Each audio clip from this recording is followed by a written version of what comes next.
رحمن يا رحمن ساعدني يا رحمن اشرح صدري قرآن املأ قلبي قرآن واسق حياتي قرآن. Let me tell you a little story. Not a personal story as in my own story, but somebody I met. I was talking about this one time in the khutbah of Jumu'ah, Friday khutbah in a community in the States. Afterwards, a brother, he came up to me. And you know, sometimes people just have that look in their eye. They have that look in their eyes like they have a story to tell. He had that look. And he walked up to me and he said, brother, what you just talked about really personally hit home for me. And I talked about the death of Khadija, the death of Abu Talib. Such a serious thing. So I said, please tell me, how did it hit home for you? I sat him down, I said, please tell me your story. He said, brother, today was the first day that I prayed in a year. I grew up in a Muslim home. I was born in a Muslim family. I was very practicing for most of my life, praying 5 times a day. But today is the first time I have prayed in a year. I said, what happened? He said, about a year ago, my life was picture perfect. You know, sometimes you have like a 5-year plan or a 10-year plan, your grand plan. And you know, when everything is falling into place, your plan is working out, everything is going according to plan. He said, I was in that part of my life. I was nearing the age of 30. I had gone through college and medical school, working 2 jobs on the side. I had gotten married during that time, found the woman of my dreams, the love of my life. We had 2 beautiful small babies, children, 2 small children. I was in my medical residency, working 16 hours a day. And we were living in a small, tiny little apartment, not in a very good part of town. We had 1 car that was broken down. It kept breaking down every other day. It was very difficult. We were barely getting by. Years and years and years we got through, some way, somehow. I was now nearing the end of my medical residency. So I was starting to get offers from clinics and hospitals and doctors and groups. Very lucrative offers, 6 figures. 6 figures US, big deal. And things were starting to work out. I had not one but multiple offers on my desk. We had gone looking for nice homes so we could buy a house in a nice neighborhood, nice schools for our children. We went to the car dealership and we're looking at minivans and nice cars. Everything was working out. All our dreams were coming true.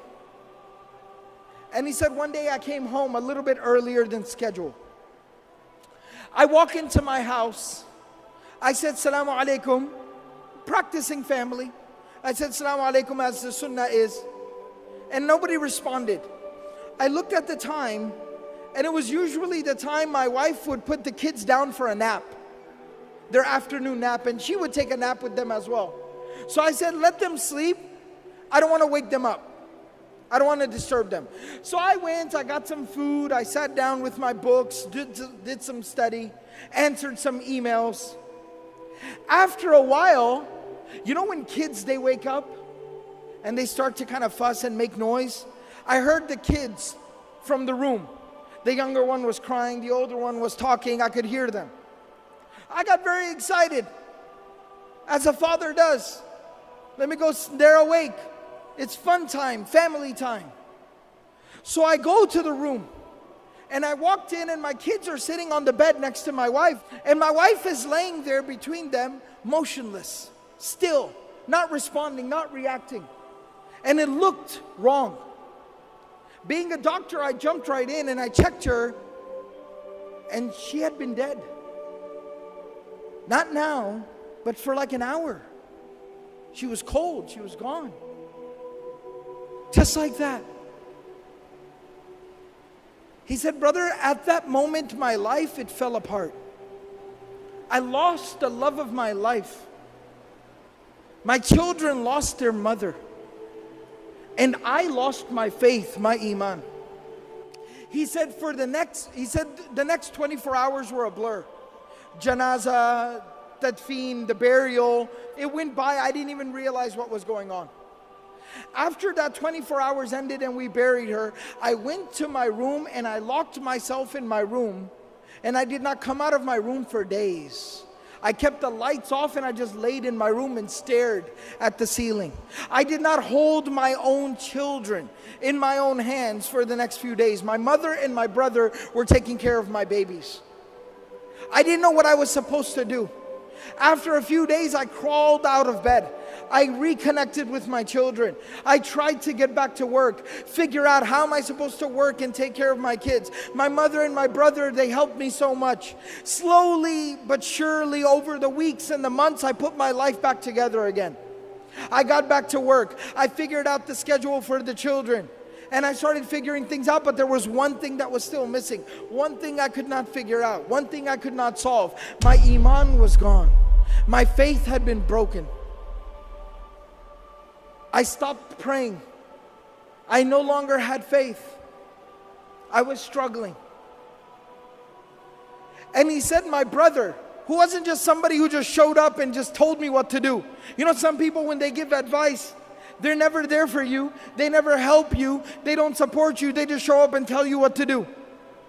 My brother was not like that. He looked after my kids. He stayed awake with my babies when I had to go to the hospital for a call. He's somebody who took care of me and my kids. I respect him. I love him. And he's very pious, very righteous. He prays. He kept telling me every single day, brother, come on, you need to pray. Brother, come on, you need to pray. But I kept resisting and refusing. He said, this morning, today, he showed up at my house and he said, I am not taking no for an answer. Mother will watch the children. You are coming to the masjid with me. You will come to Jumu'ah, you will put your face on the ground before Allah subhanahu wa ta'ala and you will pray. You will make sujood. You will say Allahu Akbar and that hole in your heart will be filled. And he said, and I came to the Jumu'ah, the Friday prayer, I heard the khutbah and you were telling the story of the Prophet ﷺ, how he lost the mother of his children, how he lost the love of his life. And I found the answer to my question. It made sense to me again. Think about this. After going through so much tragedy, how does somebody continue?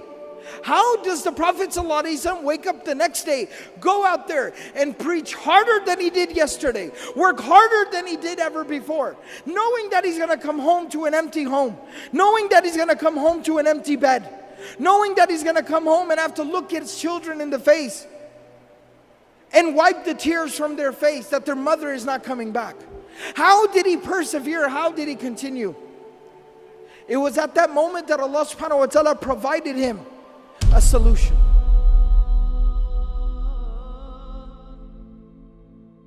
Allah subhanahu wa ta'ala took him on the most miraculous journey any human being has ever experienced. It is called the journey of Al-Isra wal-Mi'raj, the journey by night to Jerusalem, and then the ascension above the heavens. The journey by night to Al-Aqsa, and then the ascension above the heavens. And there he got closer to Allah subhanahu wa ta'ala than any creation of Allah has ever gotten. Even Jibreel alayhi salam stopped at Sidratul Muntaha and he said that you are to go forward from here. And there Allah subhanahu wa ta'ala gave the Prophet sallallahu alayhi wasallam a gift. And that gift was the 5 times daily prayer. And Allah subhanahu wa ta'ala told the Prophet sallallahu alayhi wasallam, difficulties will come. Adversity will knock your door. Tragedies will befall you. But every single time you fall, stand back up and say Allahu Akbar. Every single time you deal with a difficulty, say Allahu Akbar. Salah will heal your wounds.